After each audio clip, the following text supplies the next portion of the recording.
part of our session. So if you don't mind, we start. Yes. So are we getting the questions now? So since you are asking us questions, I'm asking you a question. Why are we having 4 teddy bears here? To remind you of 4 parents. You get it? 4 bears. 4 parents. So please know that we're not in the league of Ajahn Brahm. Yes, we're just trying to do our best, and please look at the 4 bears and keep the 4 parents in mind. Okay. So I just like to introduce myself. My name is Bhikkhuni Nirodha. I'm at the moment at Santi Forest Monastery, which is a monastery which has been offered to Ajahn Brahm many years ago. It's situated between Sydney and Canberra. And so I went there to help out, and I'm still holding the baby. Yes. So for me, it's been very special to come back to my Dharma sisters and ordained sisters at Dhammasara. I came to Dhammasara 2001, yes, and later on ordained, become an Anagarika Samaneri, and then of course the Bhikkhuni ordination. So I'm very pleased and very honored to be back with my fellow Bhikkhunis here. It's Bhikkhuni Gautami, Bhikkhuni Kaunika, and Bhikkhuni Analia. So I'm sometimes a little bit forgetting, Alzheimer's is around the corner, but anyway, I'm doing my best. So this is as far as the introduction goes. So each of us are picking a question and then answering, yeah? And afterwards you can also answer me, or can ask us any questions, yes? I also have a small article, because always people are wanting to know why I become a nun and all the rest. I can deal with it a little bit, but I've been asked to give an interview in Singapore many years ago on a fundraising trip for Dhammasara, and maybe Bianca or somebody can print out a few copies for those who like to read that sort of stuff, yeah? Okay, so here we go. Dear Venerable, how did you hear about Ajahn Brahm and what inspired you to become a nun? Well, so...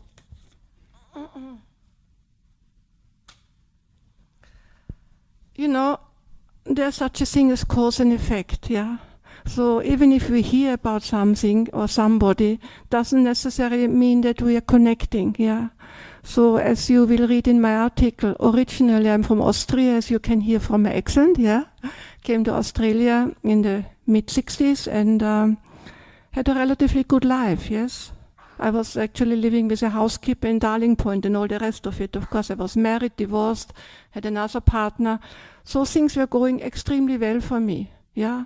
All the hopes of a young teenager were all fulfilled, yes? I had plenty of everything.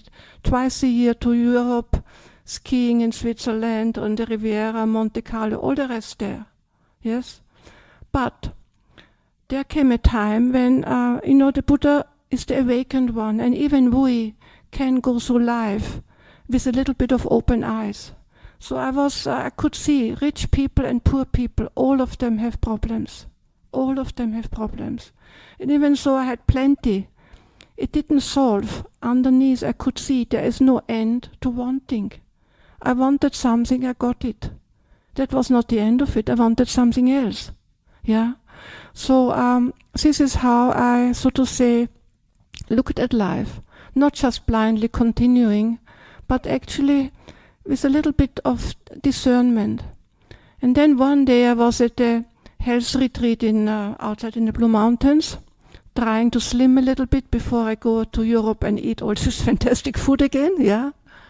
And I still remember I went from my simple room to the reception area, and I had to make a big decision. My decision was whether to play a game of bridge, card game of bridge with some of the eastern suburbs ladies, or whether I play a game of tennis. That was my problem, yeah? So it is like suddenly I walked and suddenly my mind came to a standstill, yeah? These endless, these endless decisions, what to wear, hairdressers, all the rest of it. And my mind became very still. And then suddenly the question arose in my mind. It's not that the Buddha or Jesus, I was of course a Christian girl before I became a Buddhist. It's not that anybody put that question into my mind. No. My mind was in a corner with all this endless, superficial decision making.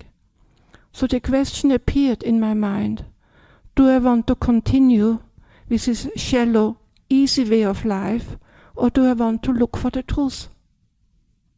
And out of desperation I had enough.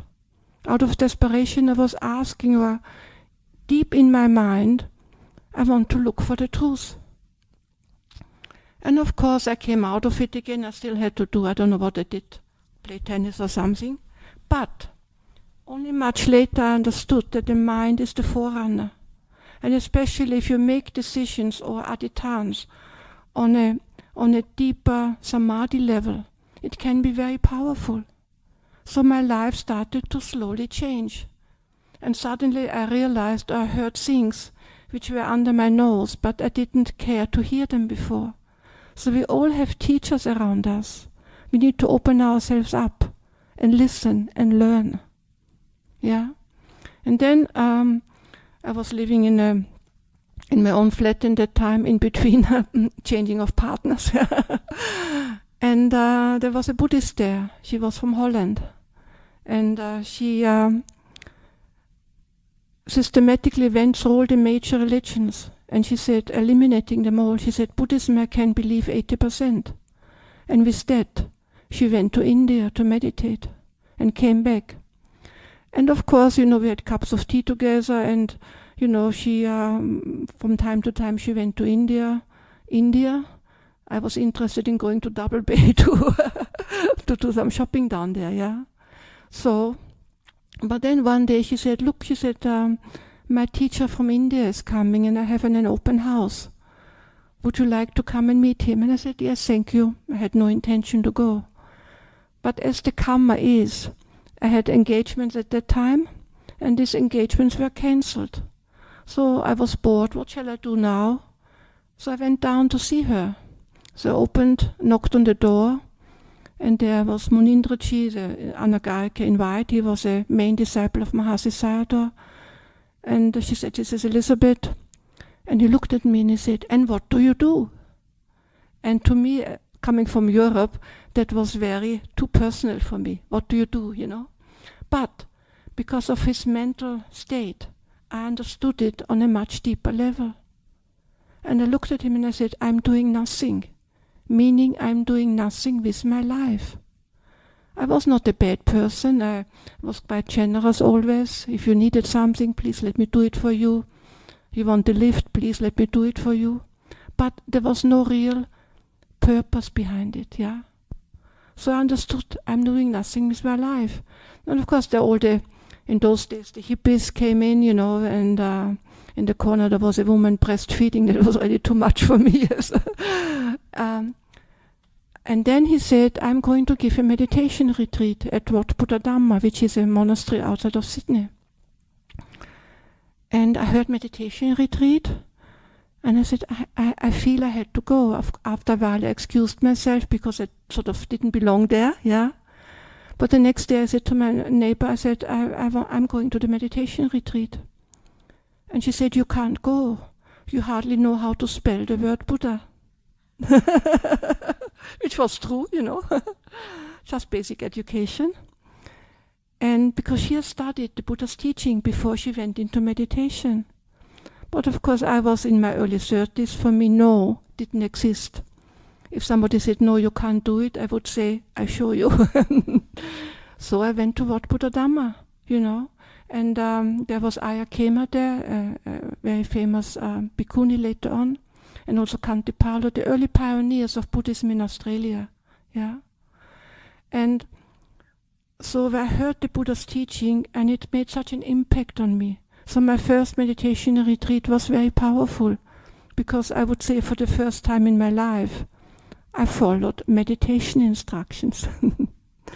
And so, and here we go, you see. So you also sometimes have to make a decision what you want to do. Otherwise, you be good, you be good, but we have to also know what we are doing, why we are doing it, and where we are going. So of course I wanted to be a nun after the meditation retreat, but it was far too early. It was 79, yes, and I still had commitments. You know, sometimes we have to let go, and sometimes we have to fulfill our commitments. Otherwise, you close the front door, and the same thing comes in the back door again. That's what I find in my experience. Yeah. So then, as things then changed, then slowly I could go into the direction of becoming a nun, because I went, of course, to many meditation centers. I was a retreat hopper, yeah. And I went to Asia, I went to Thailand, Burma, Sri Lanka. I went where I, of course, sitting in the East in a polite posture, that's why I ruined my knee. And then to America, Joseph Goldstein, all the famous, teachers at that time.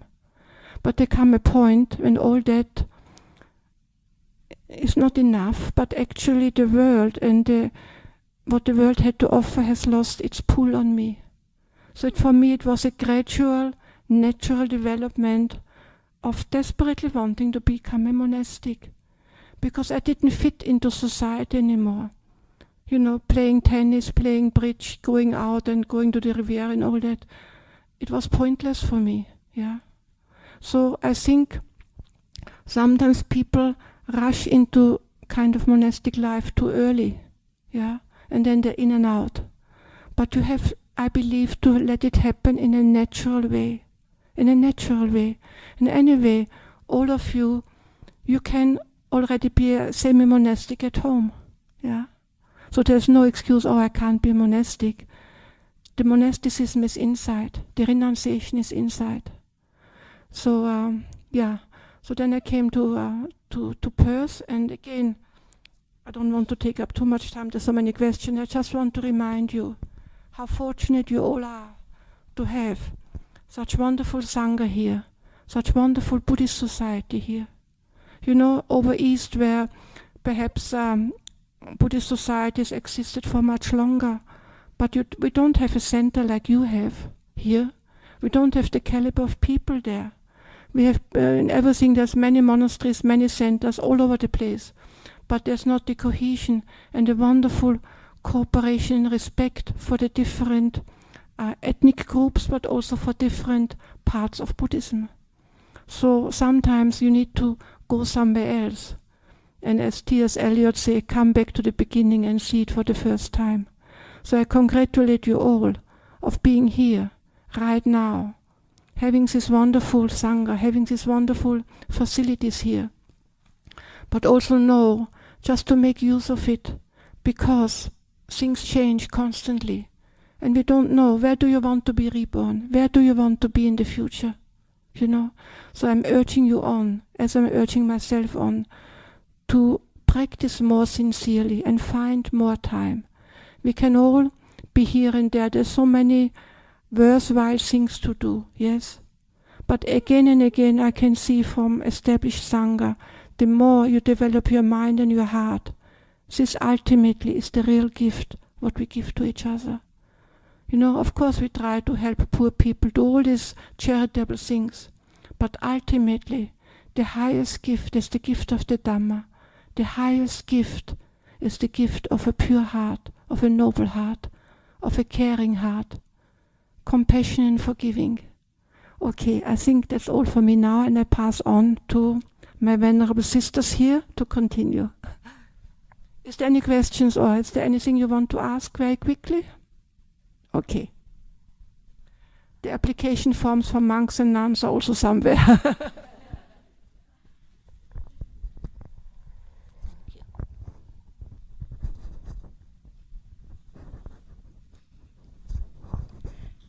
I'm Bhikkhuni Gautami from Dhammasara Monastery in Gijiganam. I've been a nun for 7 years and as a bhikkhuni for 3 years. Can't hear. Oh. Sorry.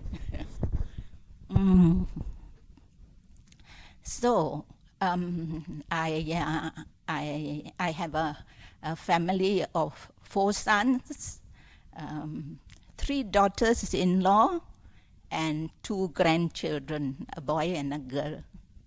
So I'm not such a young chick anymore. I'm 75 years old. Yeah.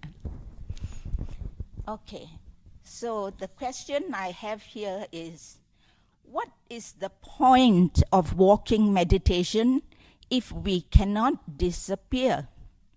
We can't reach deep meditation in walking state, right? So what is walking meditation for? Thank you.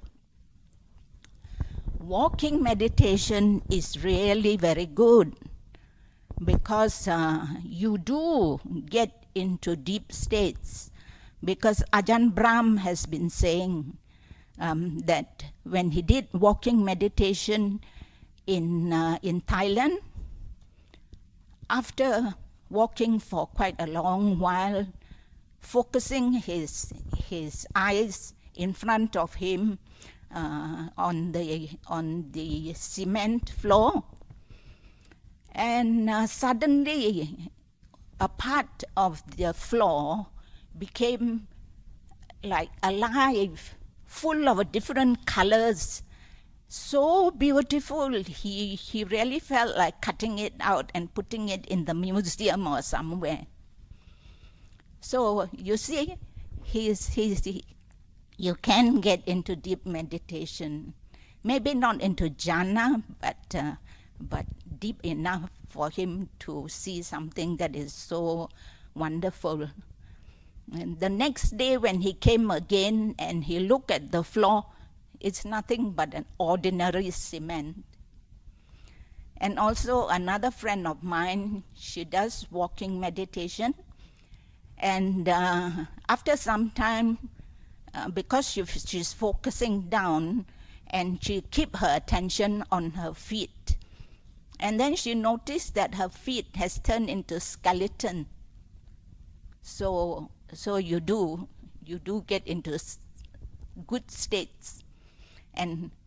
But the best thing about it is that you can exercise your body.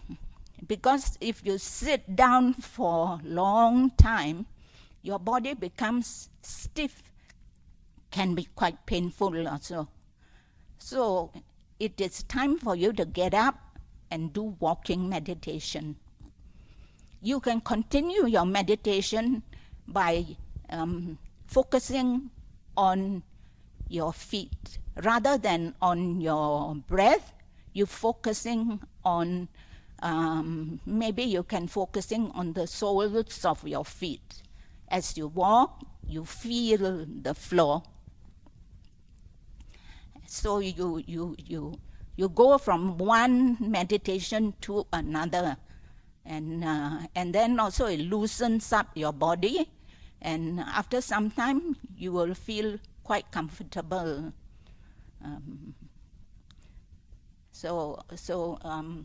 It's not that it's of no use. It's very good. It's very good, especially for the body. It's a good exercise for you. Okay.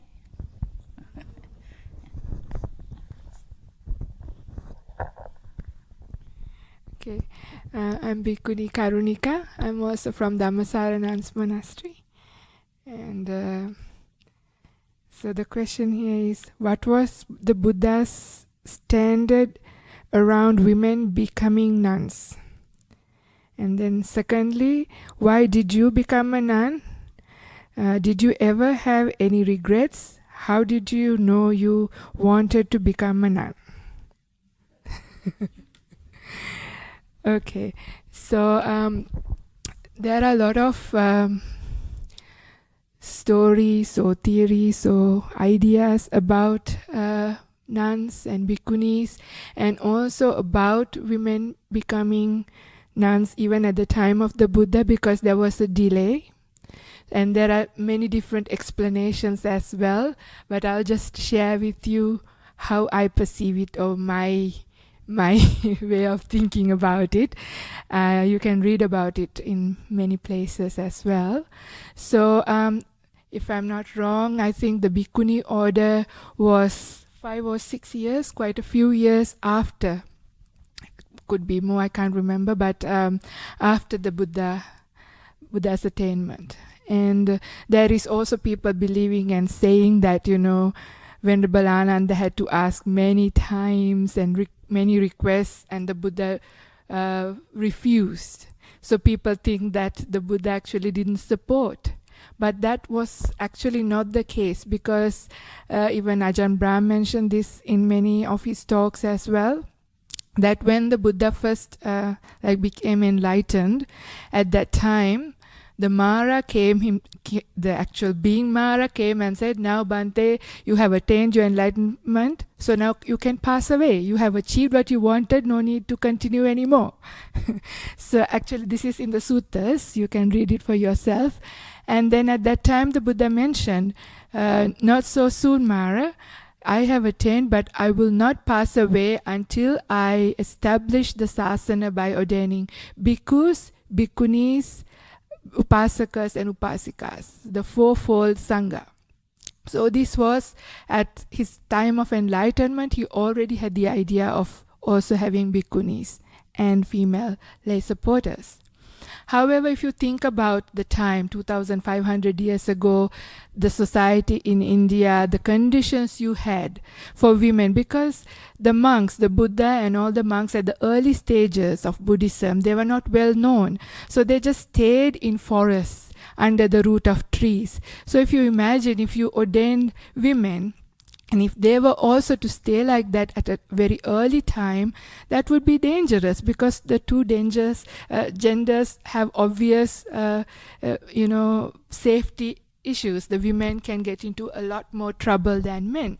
So at the early stages, it was not quite safe. So that's why the Buddha actually waited for a while until the Buddhism was known, well supported, and conducive conditions were available. So it took a while, and once the conditions when he thought were right at that time, then his foster mother, because of his own mother, passed away 7 days after he was born. So his foster mother, Mahapajapati Gotami, was the first nun to be ordained, together with a large number of maybe 500 or so of other women. So Buddha, and then had then, if you look at Vinaya and everything, we have really equal respect, equal opportunities. They were treated really well. Another question that very often come about is, why do monks have to go in front, and even the senior nuns have to still go at the back of the most junior monk? Also, if you think about it, we are celibate. So if you try to mix the two genders together when you're walking on arms round, it will not be quite appropriate. As well, at the time in India, and also all the monks were more senior. Most of the monks, they were Buddha and the Arahants. So people would not feel very happy if the nuns were going in front of the Buddha, naturally, because he's the teacher.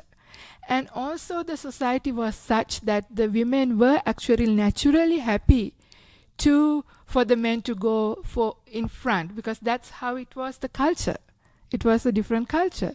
So it was just because of that, not any other reason. And either men or women, one of the two would have to go in front. So why not? So it was not any other thing apart from that. So these kind of little stigmas are around monks and nuns and their behaviors and things like that. But if you think about it, the Buddha and as well as Buddhism is a very compassionate religion, as well as it serves everybody in a very equal, in a very equanimous way. So we are all treated in a very nice, beautiful way. And the Buddha's time, there were very well-to-do Arahant bhikkhunis as well as Arahant monks, and also with even psychic powers and everything. So everything is possible for both genders. There's no real distinction in that sense. So anyway, that's a little bit. There's a lot about these things around if you want to search. And then secondly, why did you become a nun? Well, when I first, since I was little, I was always quite spiritual. And but the idea of becoming a nun was never in my head, because at that time, like this was many years ago, nuns were not really around. There were only monks. So the idea never came that I would become a nun, but I always was inclined for spirituality. Maybe because of past life, or I don't know what practice, I didn't realize it until quite recently that all my life I was also looking for both sides of an experience. That is, like, whenever there is an experience, normally people focus only on the gratification, the enjoyable part. For whatever reason, I also had, even as a kid, I also had the habit of looking at the danger.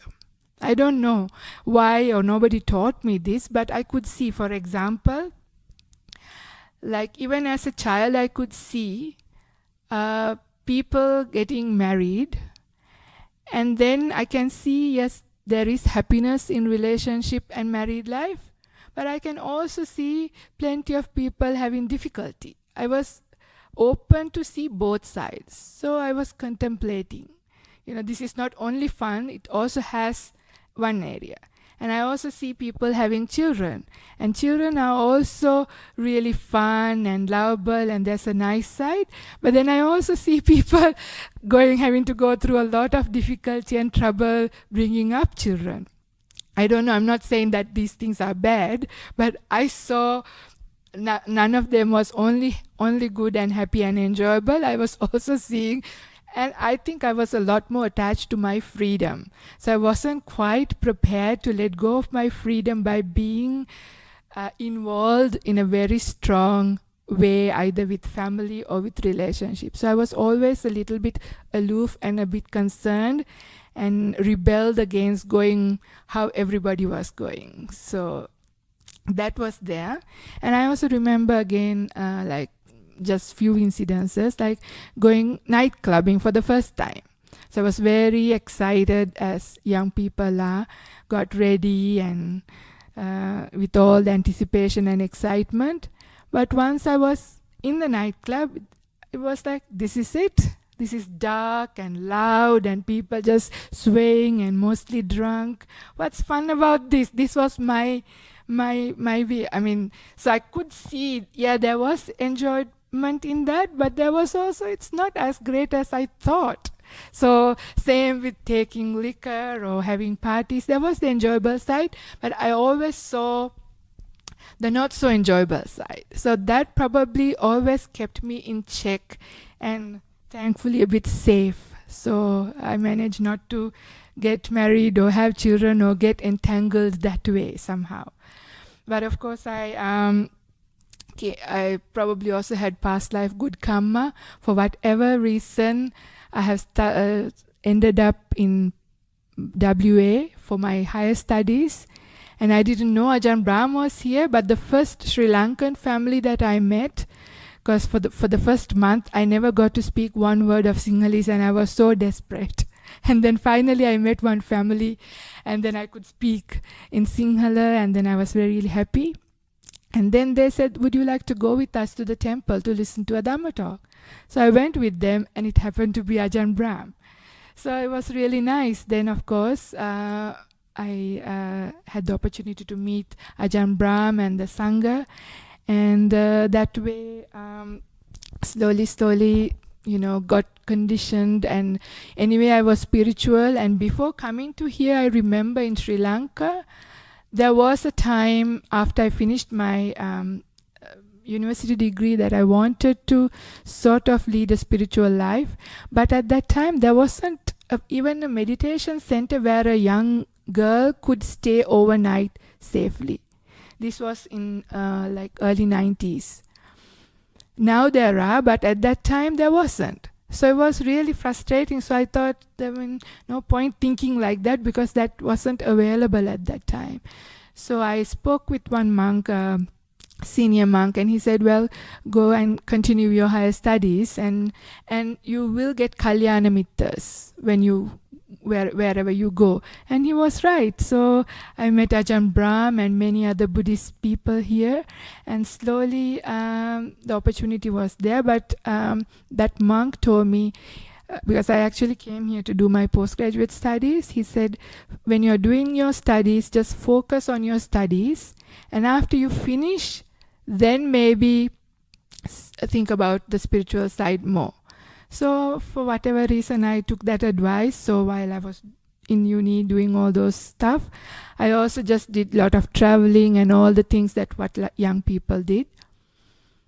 But once I completed and started work, then I saw that like I'm also now going to end up being just like one of those professors with old hair, doing the same thing, going to conferences, doing research, doing this and that. I was a research scientist at the university.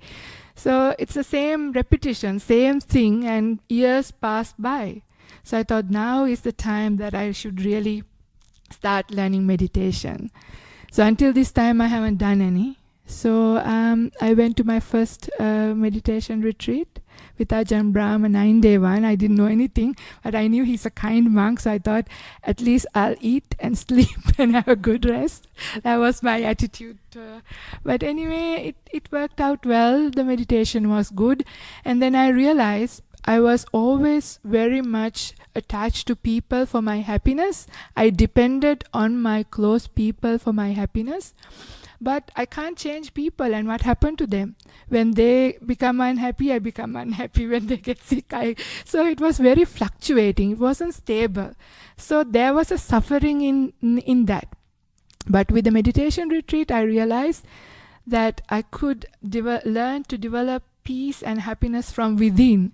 And that was more stable. So that was very attractive. So after the retreat, I continued, and I actually became like most of you guys that I keep seeing again and again in retreats, retreat junkie. Lucky for me, I was in Perth, and we had this lovely center, and also many other teachers come. So of course, like cause and effect, then naturally you just incline, but I took my time slowly. And I still didn't think about becoming a nun. I was too attached to Ajahn Brahm and Ajahn Brahmali, and I thought if I become a nun, I will get much more restricted my contact time with them. Because if I'm a layperson, I can always go to offer dana and have time to have a chat with them. But Ajahn Brahm and Ajahn Brahmali kept on encouraging and suggesting, making little suggestions. Why don't you become a nun? Why don't you become a nun? So slowly the seed got planted, and slowly there came a point that I was quite ready and realized that there's no point into continuing in lay life, even though I had plans to just downsize and not work and live on just like investment or something. Still, being out there, you are more prone to being dragged onto things. So it seemed like it was good, and it was very fortunate. We had a nuns monastery also in WA. So that's how it was a gradual walk towards that way. And also the prodding and from Ajahn Brahm and Ajahn Brahmali is how I sort of decided to become a nun. And the question also asked, did you ever have any regrets? So far, I have no regrets. I'm really very, very happy. And every time, very often, this is something that I actually reflect. I think, I feel so happy. I have no husband to worry about. I'm free of a husband suffering. I'm free of children suffering. I'm free of having to go to work every morning. I'm free of being in the traffic. I'm free of having to pay bills. I'm free of having to go shopping. I'm free of having to look after a house. And I'm free of having to have all these social engagements. It's so nice and so wonderful. And I think just being there, even if I'm just not getting any progress in my meditation or getting enlightened, still cleaning toilets and making the place available for other nuns to become enlightened, I think that's still a great place to be. So I think, okay, thank you.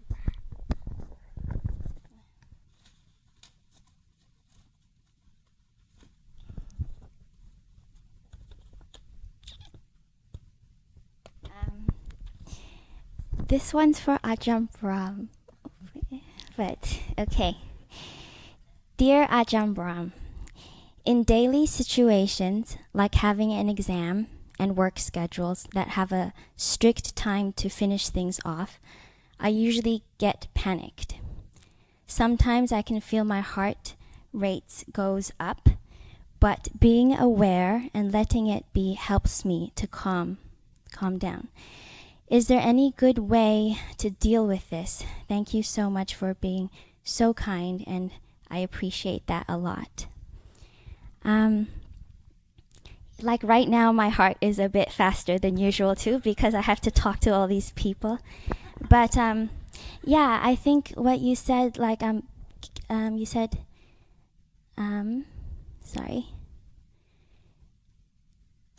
being aware, okay, letting it be helps me to calm down. Yeah, for me, coming back to the body, even though the heart is racing and the hand is a bit shaking, coming back to the body always grounds me, because what makes me nervous is actually my thoughts about the situation, and usually my thoughts about what will happen, and I can never resolve that because it hasn't happened yet. So coming back to the body, to the sensations in a gentle way, I find that helpful for myself. Yeah. And there's no way to resolve it. Like, I could be thinking about what I'm supposed to say, and I don't know until it comes out of my mouth. So it's just much easier when we can just make it a habit to just come back and know that we're safe in this moment. And with that gentleness, and also giving ourselves confidence that whatever happens, we'll be able to face it. Even if I say the wrong thing or I say something silly, I'm sure I'll survive, and you are all very kind, for instance. So, yeah, that's it. Oh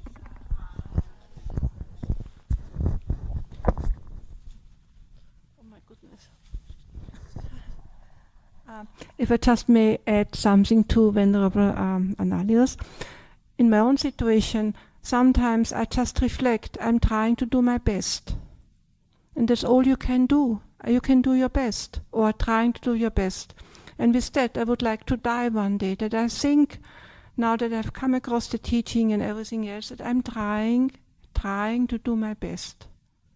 And when you have that in your mind, it makes it easier, because you cannot fulfill the expectations of everybody else around. Yeah.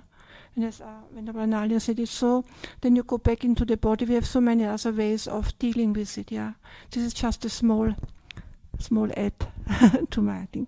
Okay, now.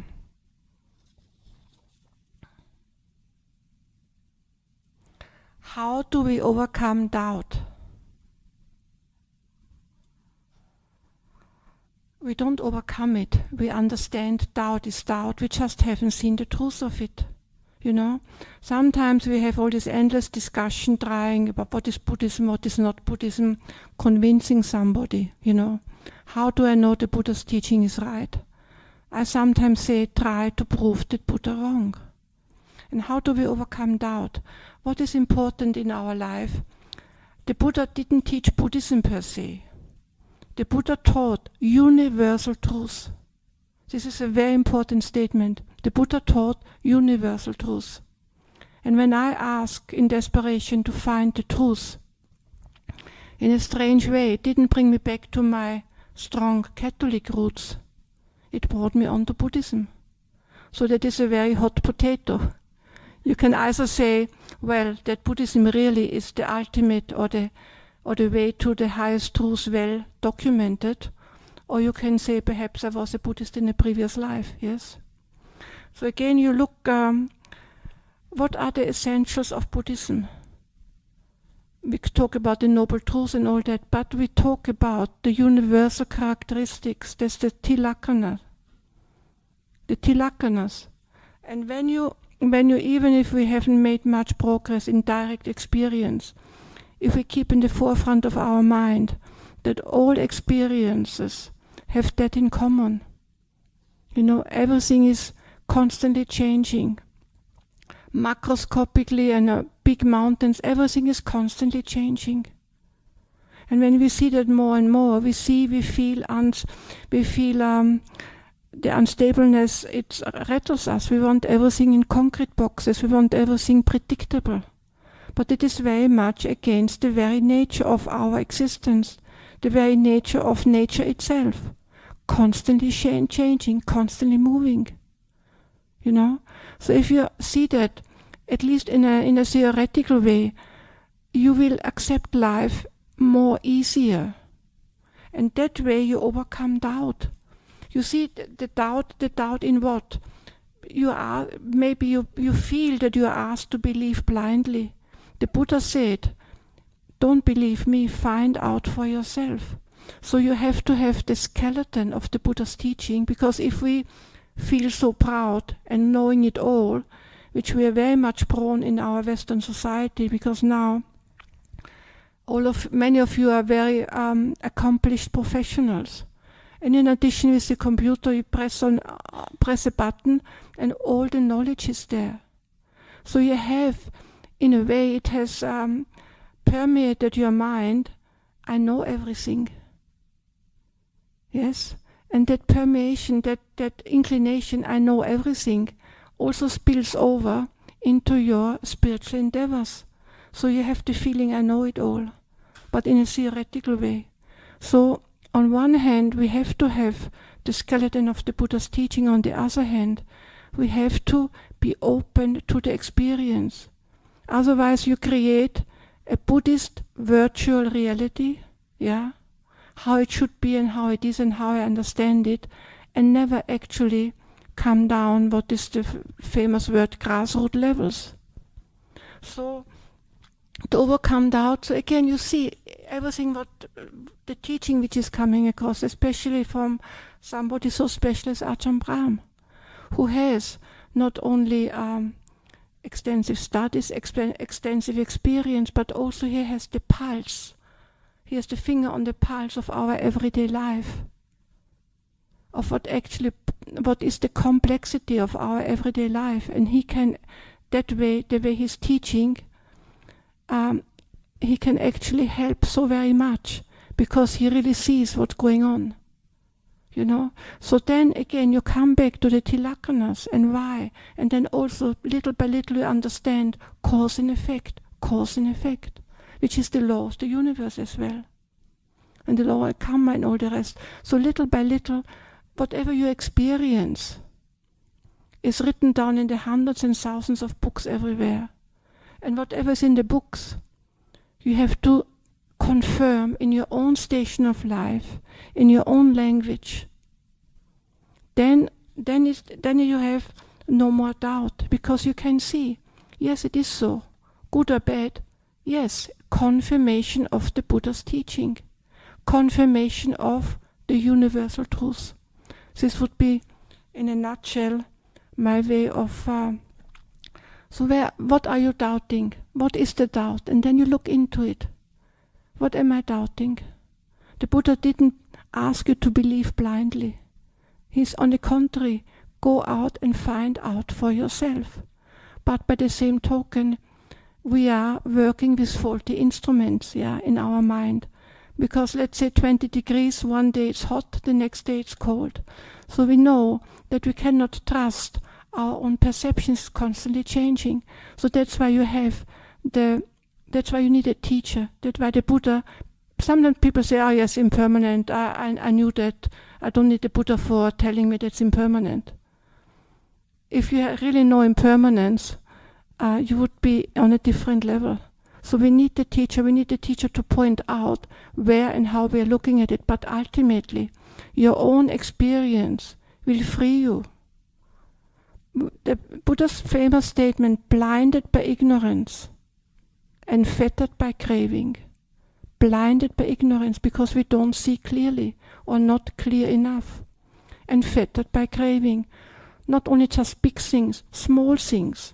We constantly want. We constantly are in movement.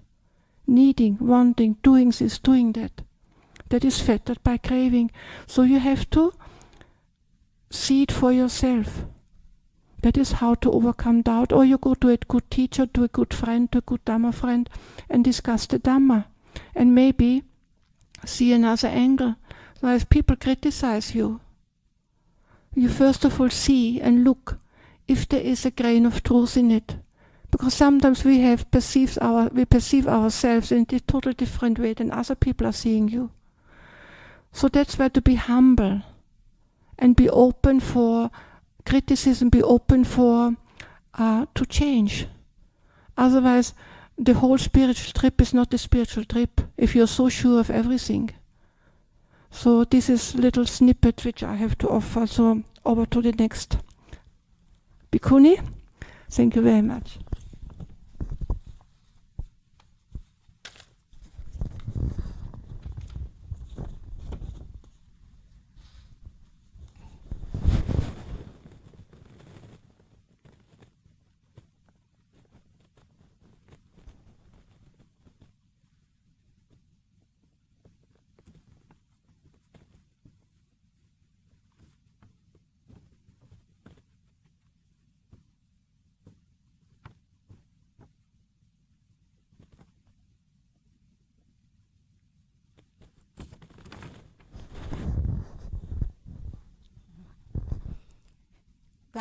I will just read out what is written here.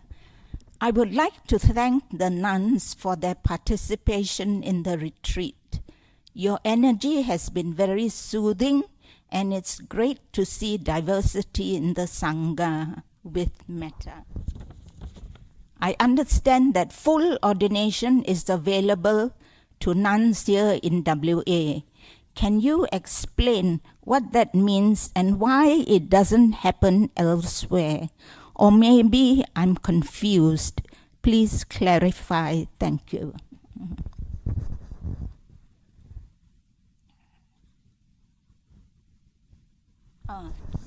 Thank you for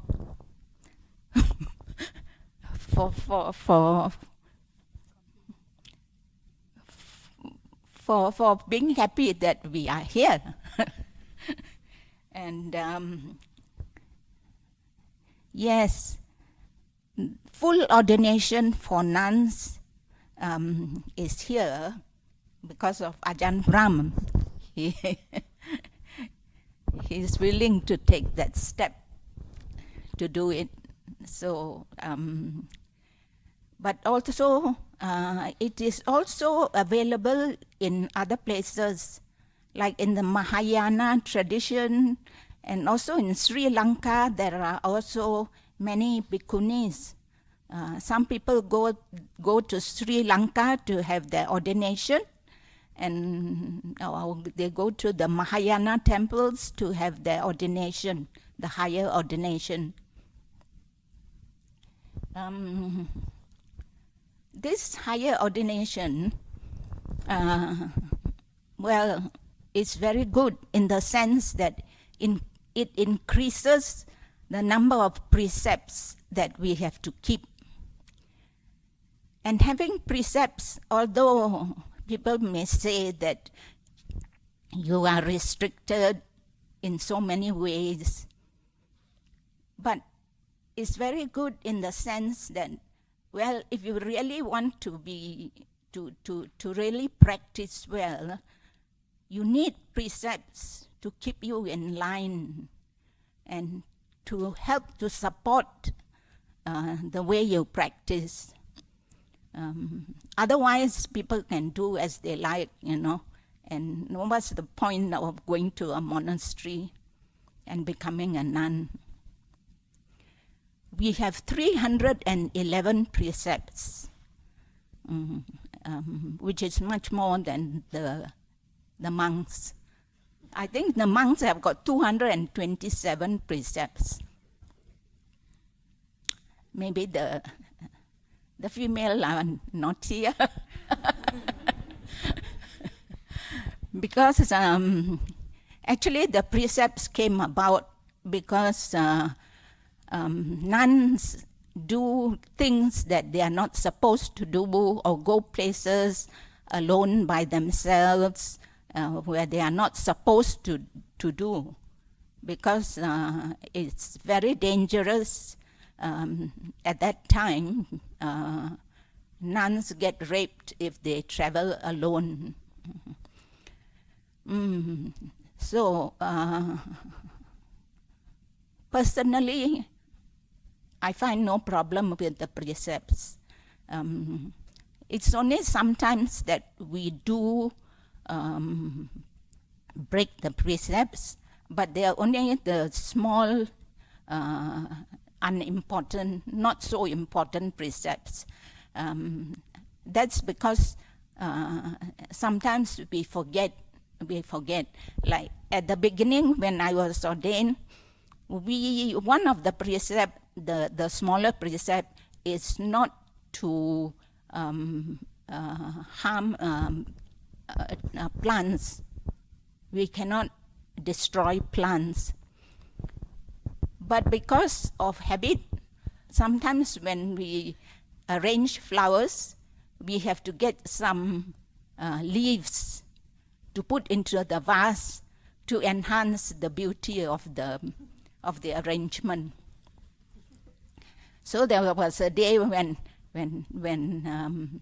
I was doing flower arrangement, and I saw that on that tree is a gum tree, but it has got new leaves, reddish and green, or yellowish. So it looks very nice, and I was thinking to myself, oh, that's a nice tree to for the leaves for flower arrangement. So I went, took the secateurs and cut. The moment I cut one branch, I realized, oh my goodness, I've overcome that precept. So I stopped straight away. So nowadays, even if I have to arrange some flowers, I don't bother so much about leaves.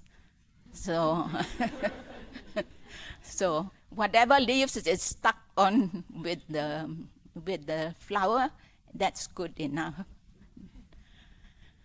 Because if you ask someone to go and cut for you, it's almost like you're cutting it yourself.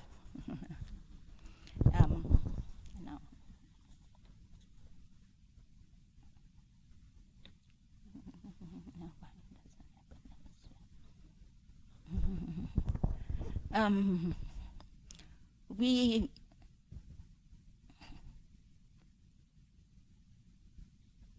actually, when we first become a nun, we are called novice nuns.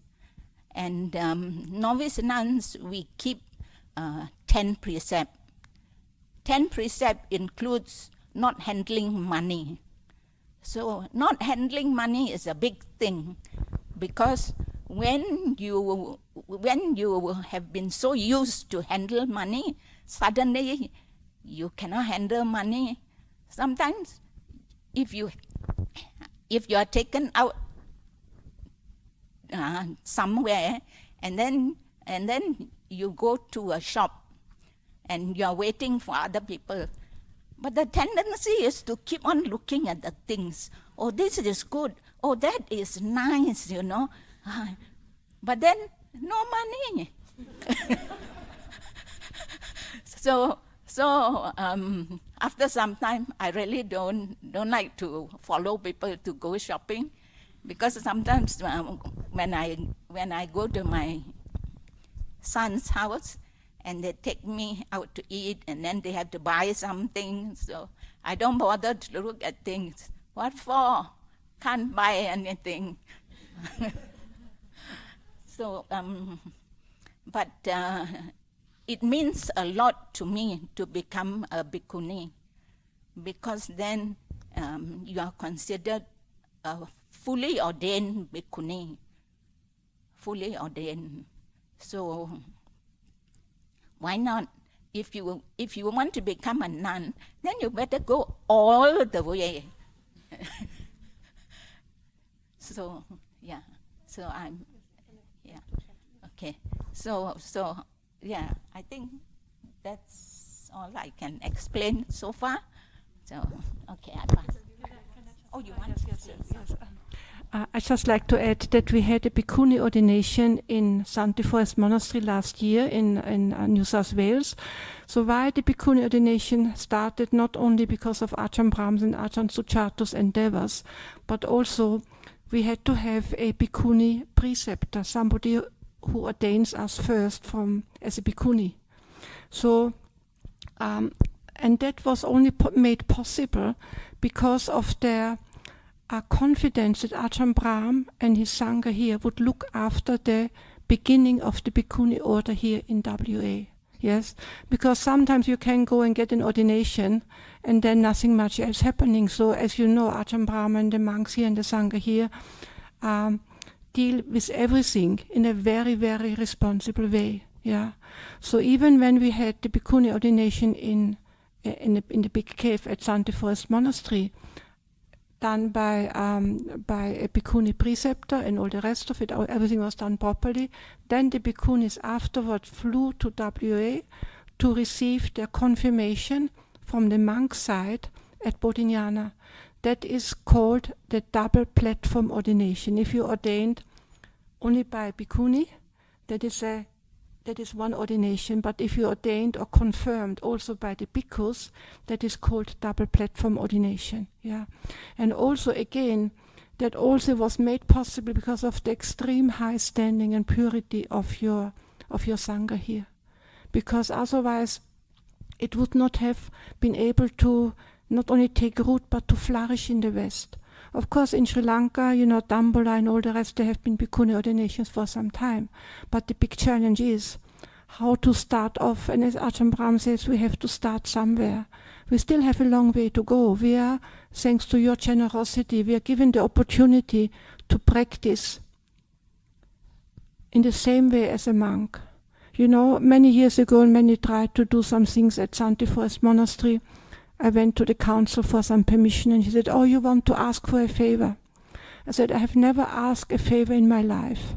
I just want to be given the opportunity that we can prove ourselves. And that opportunity is because of your own, not only of Ajahn Brahm and the Sangha, but also of your generosity and goodwill. So we have now the opportunity to prove ourselves, and in time, I'm sure there will be very, very good results. So thank you again, everyone. It's not only just the money, it's not only just the food and other things. We have to learn from each other. We are in the West, but many Eastern ways of doing it have been lost over time in the West. And so we need to come back, and that's where each of your different ethnic groups contribute greatly for the flourishing and establishing of the Sangha here in the West, but also find its own unique ways. So I thank you very much again. It's very, very important that to be understood that what is happening in Perth worldwide is quite unique. Thank you very much.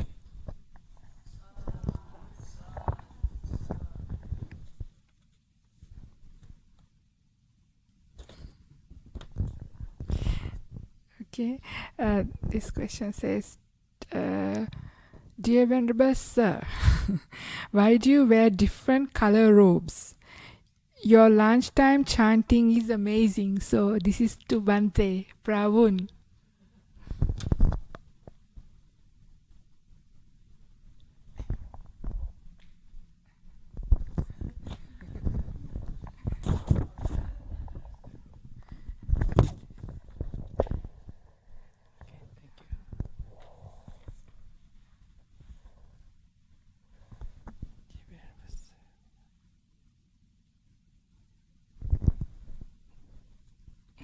Just let's say good evening. Dear Venerable Sir, why do you dress different color robes? Your lunch been chanting is amazing. Yes, thank you. Yes, I'm Ravan. Mean your different color. What's the different color? I think for me it's just the same color. Maybe different style of wearing. For me, just look, Because why the color is different? Because I live in the Ajahn Brahm, they call it forest tradition. So they are a bit different, but only similar. Then the color also same, not much different. But at least because the sign that the forest monk will be wear the darkest than the monk who live in the city. But nowadays, sometimes they are mixed. Even the color like this, also they are going to be a forest and practice. It's nothing different. And then certain place in Thailand, now there's like, you go join retreat and then any color. Because the Thailand, they got yellow color, orange colors, and this is the main color. This color is just recently about 20, less than 20 years. Before that is so many color happened. After that, is the Prince of Thailand, the daughter of the King of Thailand. She decides the colors for all the monks supposed to be wear this color. This is they call the royal color. This is decided by the one of the king's Phumipon daughters, the elder daughter, not elder second elder daughter, to decide this color to let monk on the because Thailand they got two sections. The monk got Thammayut and Mahanikai. This is two two sections. So now they want to wear it's the same color. Usually it's a Dhammayut is a wear this color, and the Mahanikai is a wear it's orange color. So later on they want to change to be same color. Either you are Thammayut or you are Mahanikai, but except the forest among they are a bit different. But usually it's for the color, it's nothing much different. That is because of we are precept, everything, the rule and the law is exactly the same. Just the color, nothing different. But the way of the something like this is more easy for me to bow down, to walking meditation, everything easy. If I wear like Ajahn Brahm, it's a bit difficult. So I wear this tight, like this one is my LV belt. This is my LVs. I wear to tie and easily walk meditation or sitting meditation. So it's good. And then one thing I want to add that every time like people keep asking what say Theravada and the Mahayana. The one thing to say Mahayana, when you do good deeds during this life, when you pass away, you will go to the Pure Land, right? If you keep the 5 precepts, you keep the 8 precepts, you will go to the Pure Land. But for Theravada, for me, I think we don't need to pass away or die first. It's present moment also the Pure Land. When you come here, you feel like here's a Pure Land. Yes, this is the Pure Land. And then many center retreat in the world, either Go Enka, you went Go Enka, Tanang Lenang in Thailand, and the Burmese is Nitsako. So many places they built. Now you come here is for practice in the Pure Land. You are step in the Pure Land. You see, one thing is you can pay attention when you are, which is when Ajahn Brahm keep talking, explaining to you. Well, suddenly when Ajahn Brahm stop talking, a few seconds, in the gap of the few seconds, you can hear very peaceful, very quiet, which is you can't hear anything like you stay almost 100 over people here, even you cannot hear the breath of the people who are next to you. Which is how amazing. This is, if you don't call a Pure Land, then you call what? How amazing. If you are at home, you are at anywhere else, you are go to in hotel or function, whatever, a lot you can.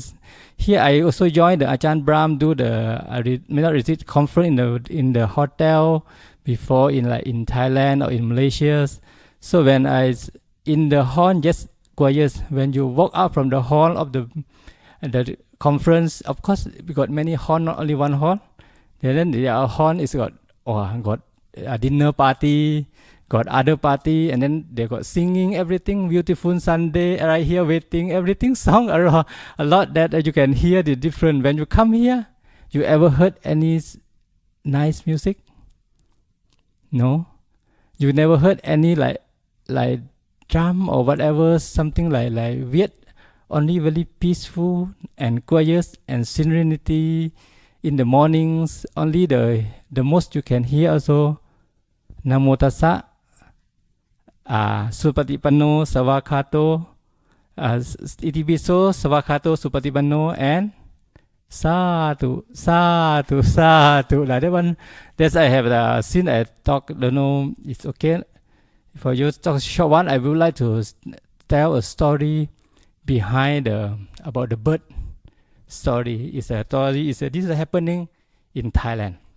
The story about the bird, what type of the bird? One bird, they call one kind of bird is he can talk one. When you train them, you can talk. Like can talk, thank you, I love you, bye bye. He will say that word to you.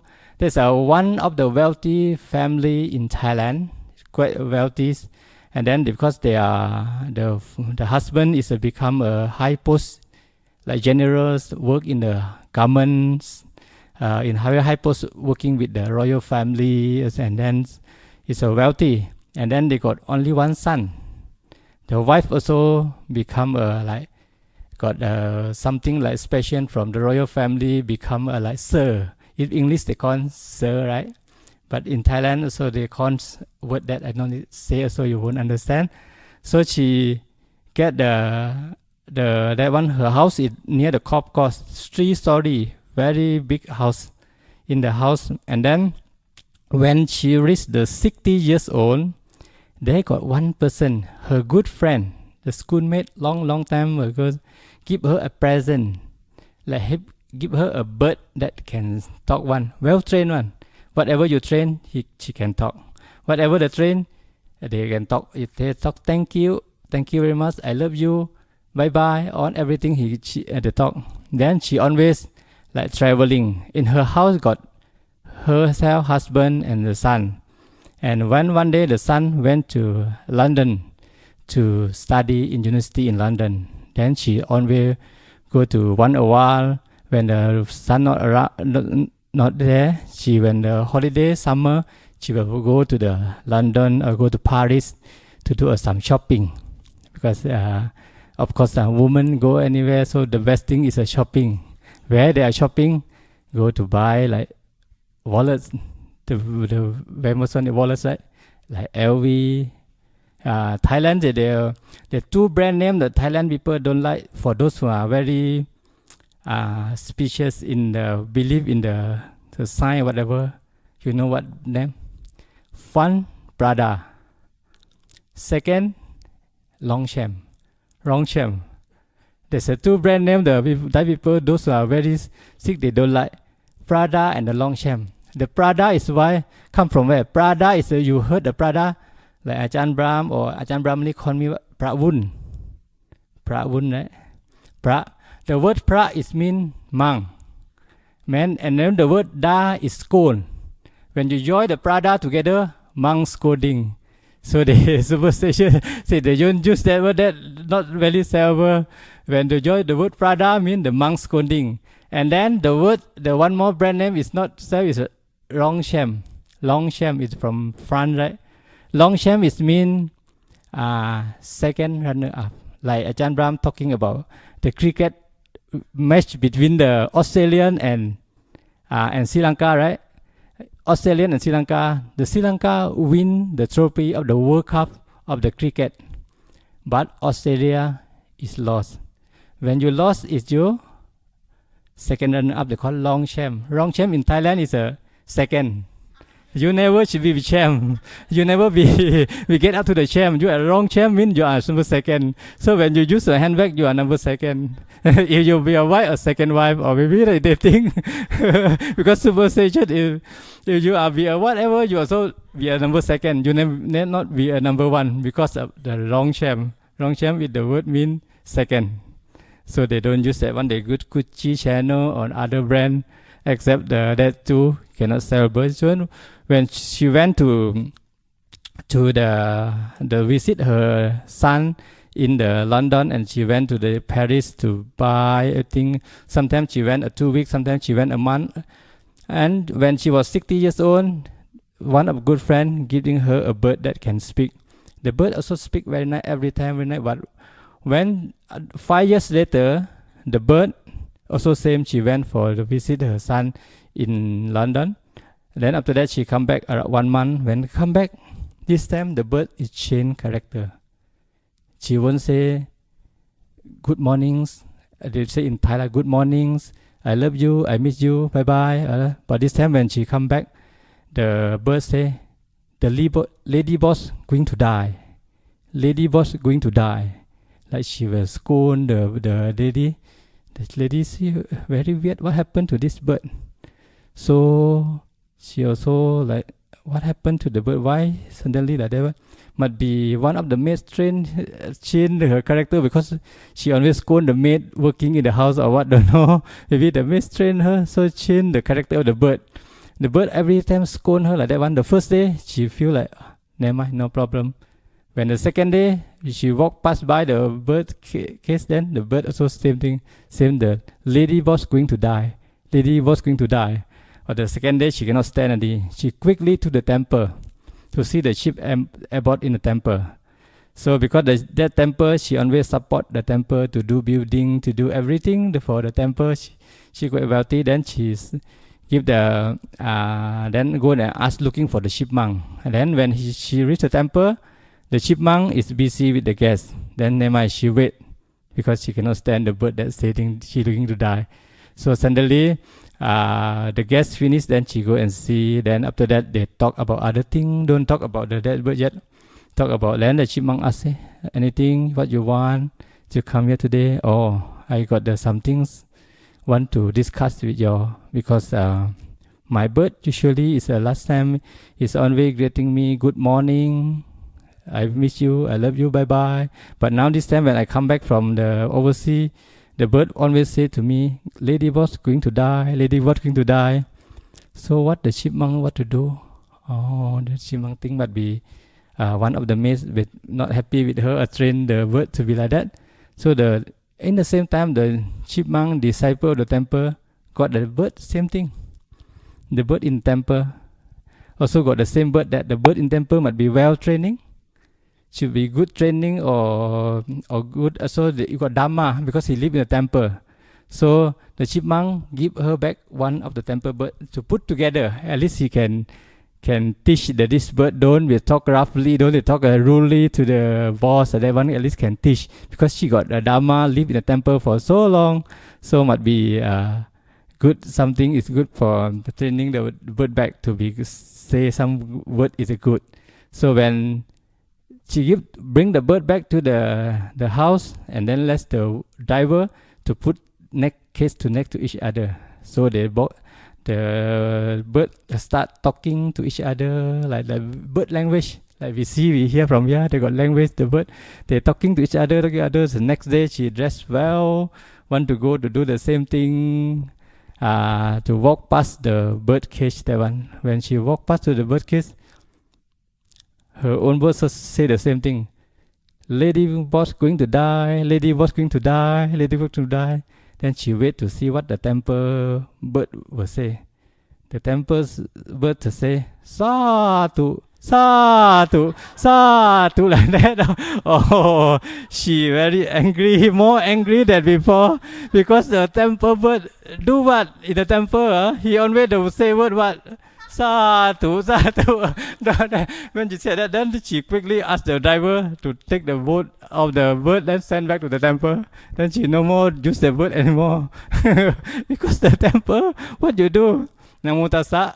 Oh, the verse is Satu, Satu. I think the word here also that they are Satu, Satu to you. Each time then when you hear word to say Satu, they are very happy. to hear that word, then cannot use that. She sent the bird back to the temple for the monk to use. From that day, then she no more rear the bird in the house anymore. So this is about the story of the bird that in Thailand. And then I hear also the bird also very enjoyable scene, like you are here for the retreats. You say this is the one of the Pure Land. You see how many people here are coming for year by year. 1 year, don't know how many. From the beginning until today, don't know like how thousand old people from all over the world come here with the metta to join the retreat with Ajahn Brahm and Ajahn Brahmali or other monks who do the retreat here. So this place is become a like pure land, peaceful land, serenity for you. And because maybe one day, and then when you come to do the 8 precept, to keep the 8 precept, this 8 precept usually they say according to the Buddha, so was saying that for those who really can keep the 8 precept for the whole life, they said you shut down the door of the hell. You are no more go to down anymore. Your life is very better and better for the future, because this is they say the precept for the king, for those who be born to be a highest purpose kings or the businessman on this one. This is the precept. It's not ordinary for not everybody can do. You see, you try to keep the 8 precept, not very easy. And then one thing is you also the way to train how to be a nun or how to be a monk. If you really can pass off this in the future, if you would like to be a monk or you would like to be a nun, this is the way that they go through. The firstly, you must keep 8 precept. Like not suddenly you want to be a nun straightforward, because that she said just now 311 ask you to remember. So I think not to remember, ask you to read all the precept that were from 1 to 311 is too much. That a rule. This one 8 only if you can't keep, then how about the 311? don't talk about 311. Just 8 precept also difficult to keep. But if you really can keep, this is the main thing. Like 5 precept, 8 precept. If you see like no killing, no stealing, no misconduct, no telling a lie, no alcohol, no dinner after lunch, and no entertainment, no sleep in the comfortable bed, and then no handing the on the money on. This one is a thing, the 8 precept that those who really can give is a good for your future. But because according to Buddha teaching say, whatever we have in behind, after we are gone in this world, we cannot bring along. Whatever your money, your property, your land, or whatever, how much you have, when you leave this world behind, you cannot bring along with you. The one you can bring along with you for the next life is your good deeds and your bad, your good karma and your bad karma. Then can bring forward you to the next generation. Like one of the reporter in Thailand, they call Vichayun. Last time go and ask Ajahn Chah. One sentence I always remember when I read the Ajahn Chah about the book, that this Vichayun, he's not a Buddhist, but he's well known in Thailand about the TV channel reporter. One day he go and interview Ajahn Chah and ask Ajahn Chah one question. She asked Ajahn Chah, say, do you believe in the next generation? Ajahn Chah say, yes, I believe in the next generation. Then the Vichayun say, can you take me to visit next generation? Something like you don't believe, and then you ask something like that. Ajahn Chah, okay. But Ajahn Chah asked him back one sentence, say, do you believe tomorrow? Yes, I believe tomorrow, God. You bring me to visit tomorrow. Then I will take you to visit next generation. This is Ajahn Chah question. That very, but we never think that the ways it can come out that way. He say, you can bring me to visit tomorrow, I can take you to visit the next generation as well. Then because tomorrow you can't do it. That is Ajahn Chah answer the question to that people, because they interview and then crew, and then when this sentence come out, it's true. No out in the TV, because they cut it. They cut out. They know they come in interview, but this one from the person who are there, listen and just tell out only. The TV is so smart. they don't cut out that. They don't bring this word. They cut the Ajahn Chah to be answer anything, but Ajahn Chah answer in this way. Then everything's like it's well done. So that's all for me. My name is Pravun. they call Pravun, not Prada. Prada is Pravun. And then I would like to know, this is my second time for come and join the retreat with Ajahn Brahm. So each time also come very enjoyable and peaceful with the place and with the weather here, the environment here, human environment here. Everybody is a very friendly and nice. Thank you very much to all of you.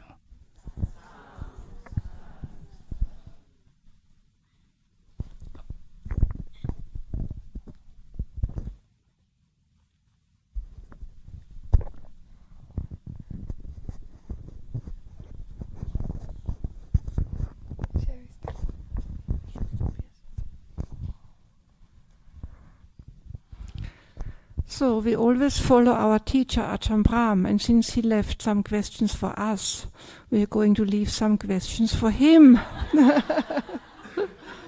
It is now 9:20. I'm not sure. I think after the wonderful talk from Bante, maybe we should call it a day, or do you want to stay a little bit longer? Huh? 10 minutes more. Okay, 10 minutes more. All right. Then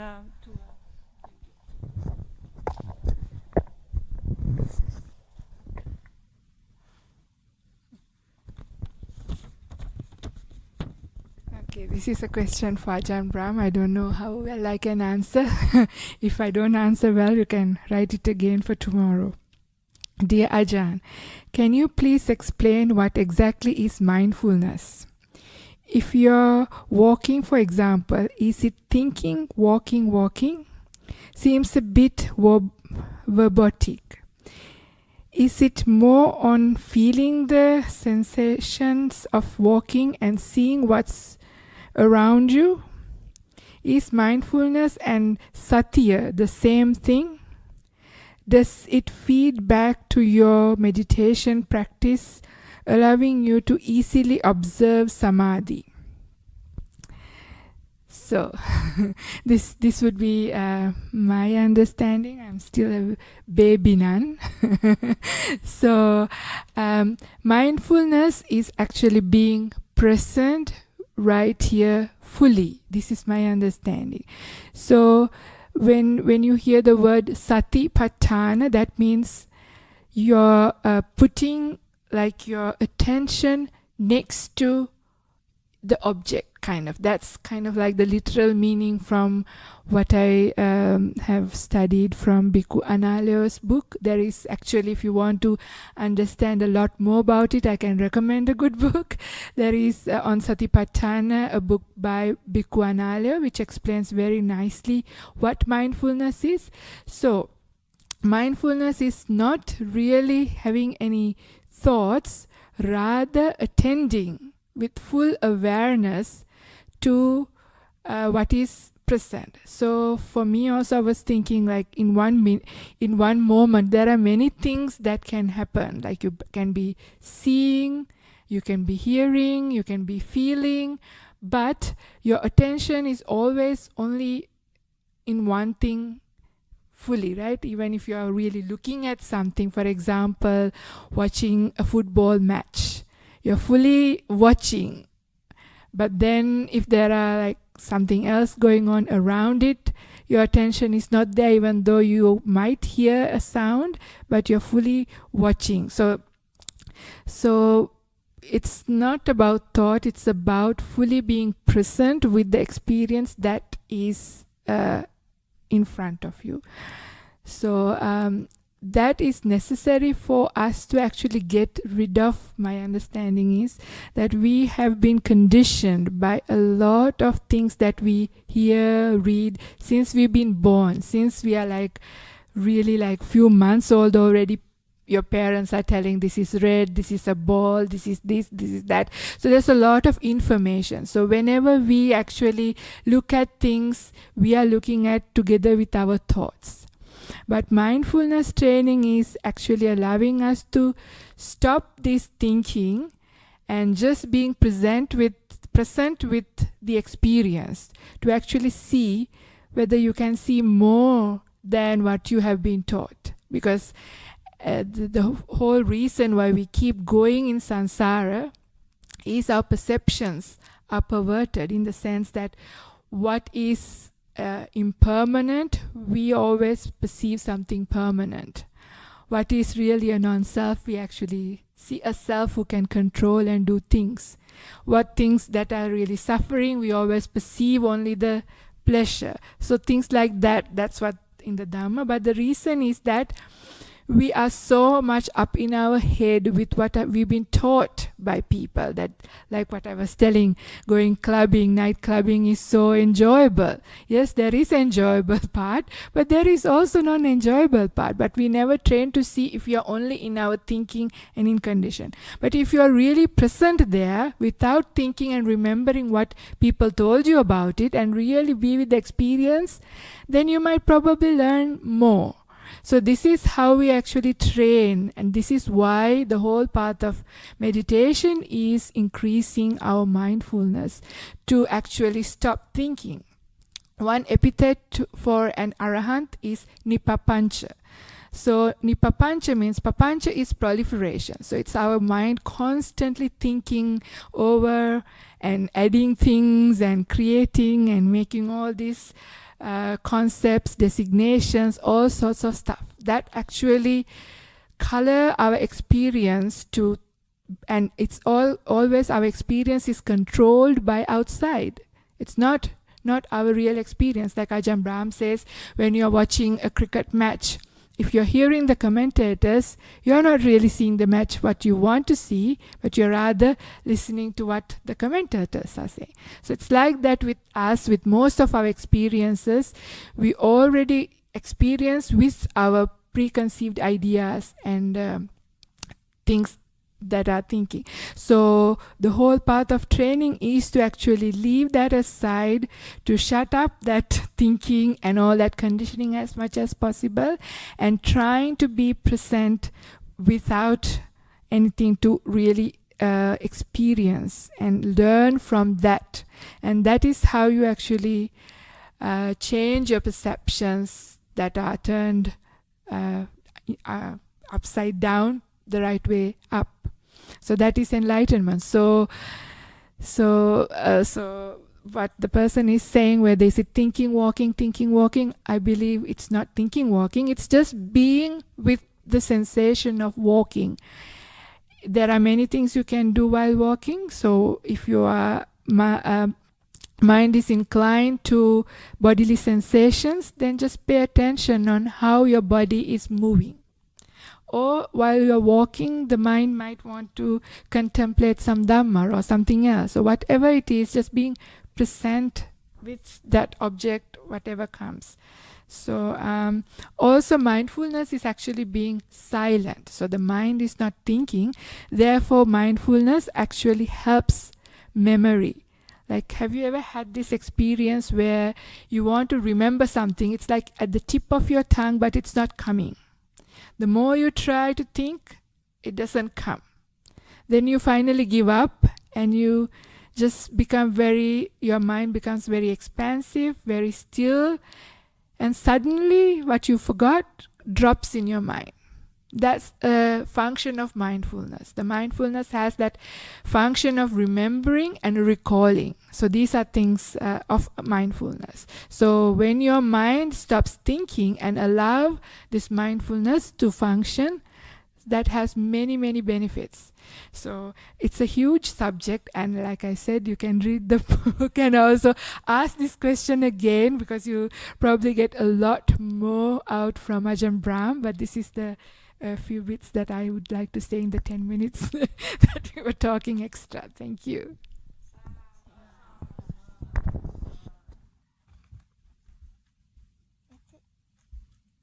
It's 9:30 now.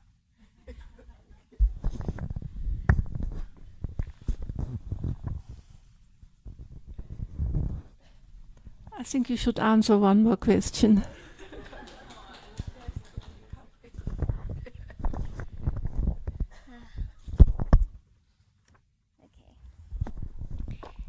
Okay.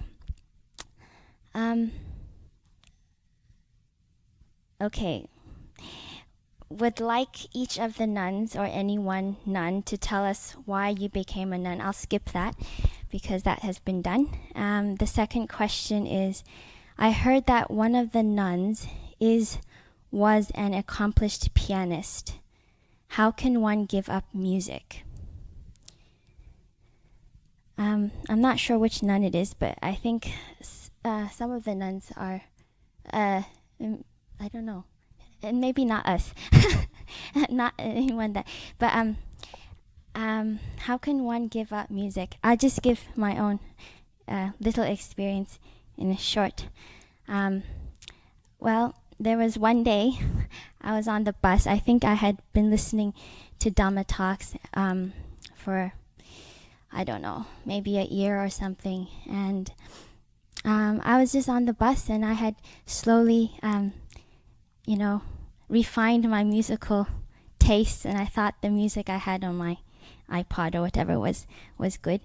And I don't know what happened that day, but I was listening to some songs and I was just really sad. I was really sad because it was just all the same stuff. It was just all the same stuff. Yeah, and it seemed quite meaningless. That was song kind of music.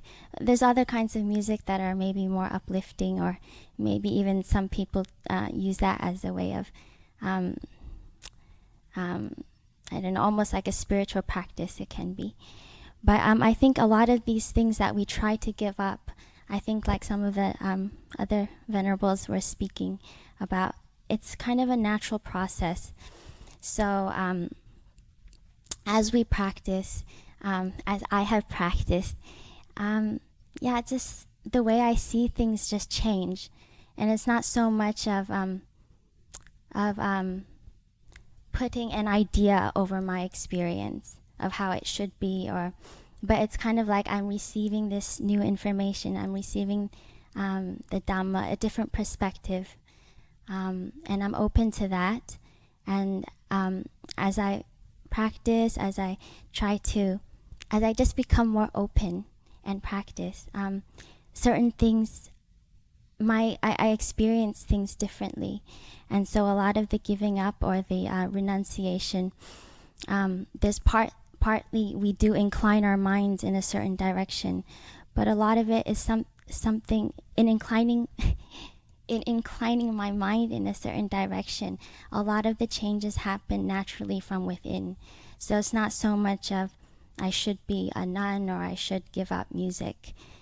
But also, like Venerable Krunika saying, there are all experiences have many aspects. There are pleasurable aspects, and there are aspects that maybe I haven't seen yet. It might not be bad, it might not be negative, but just there's much more than much more to any experience than what my conditioning is allowing me to see. And so I don't know if that answers your question, but I'll stop here. Thank you.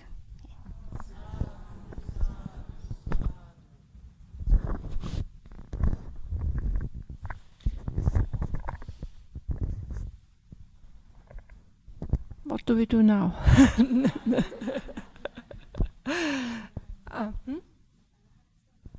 We do the Arahant, unless anybody has a pressing important question which we didn't answer, which is important for your immediate enlightenment. So, so anyway, it was very lovely to have that interconnectedness and that just also connecting, not only just in a Dharma talk, but actually bring the human side out in all of us. And again, there were very many, you learn always. I learned so much again tonight from everyone here, from Bhante and from everyone. And I think it's important to remember, mindfulness alone is not enough. There has to be clear comprehension. And the clear comprehension is when you go back to the Buddha's teaching. Because mindfulness, we can be mindful, but we also have to understand, we have to have the clarity. Because mindfulness, you can be concentrated, as we also know, the old story, you can be, a thief is also concentrated, yes? But for us, mindfulness has to have the connection with the clear comprehension. And the clear comprehension again is the three characteristics which underlie all experience. Underlie all experience. And once again, thank you very much for being patient and forbearing yes, with all of us. And it's just lovely to learn from each other and have that friendship. You know, I can't solve really your problems. I only can point to the Buddha's teaching. You can't solve some of my problems, yes, if I have any. But we can be friends along the path, and we can exercise compassion and understanding. And if we don't have it here amongst us, how can we open our mouths and talk to other people? Yeah. So whatever we do here is just really grounding us in the true Buddha's teaching, so we can share it with other people. And again, we talk about Hinayana, Mahayana, and all the rest of it. I always suggest, including what I say now is including to myself, because it's very hard to sit here and talk, because whatever I talk immediately in my mind comes up. To what extent am I doing it? Yeah. So I just to close off, I would say, whenever you get up in the morning, yes, so make a determination, whatever I do during the day, whether you are managing director or a toilet cleaner, whatever you do, may it benefit all sentient beings, including yourself. So then you have the right understanding. It's not like, poor you down there, I'm helping you and all the rest. We see the unity, we see the non-self behind it, and we are wishing each other well, including ourselves. So on that note, I would like to finish, and we do the Arahant, and may you all have a very beneficial night, and let go of the thinking of what we have thought or what we have said, but come down to the basics, yeah. Come down to the basics again, to why we are here, for what we are doing, to get to the direct experience, because we have many layers which prevent us from truly seeing as things really are. And let us continue in friendship and understanding and forgiveness. All of us are not perfect, but also in appreciation to the wonderful teachers and situations we have here, or you have here in Perth. So we do the Arahant, and then we finish off for tonight. Bhante, would you like to lead the Arahant, please? Lead the Arahant. Arahant, not like the chanting. The chanting. Oh, the end of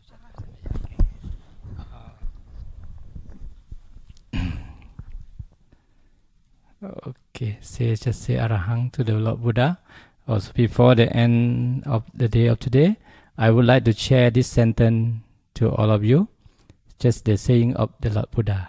Say, the saying is, are or is or are.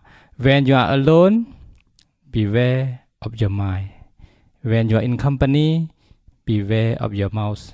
You talk without thinking, like you shoot without aiming. Thank you. This is a saying of the Buddha. Okay, we say Arahant Sama to the Lord Buddha.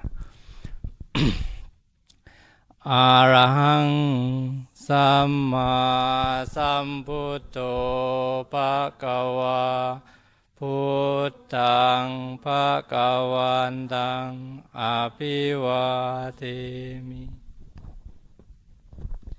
Sawakato Bhagavata Dhammo Dhammang Namasami Supatipanno Bhagavato Sāvaka Saṅkho Saṅghang Namami. Tonight so many sadhu, huh?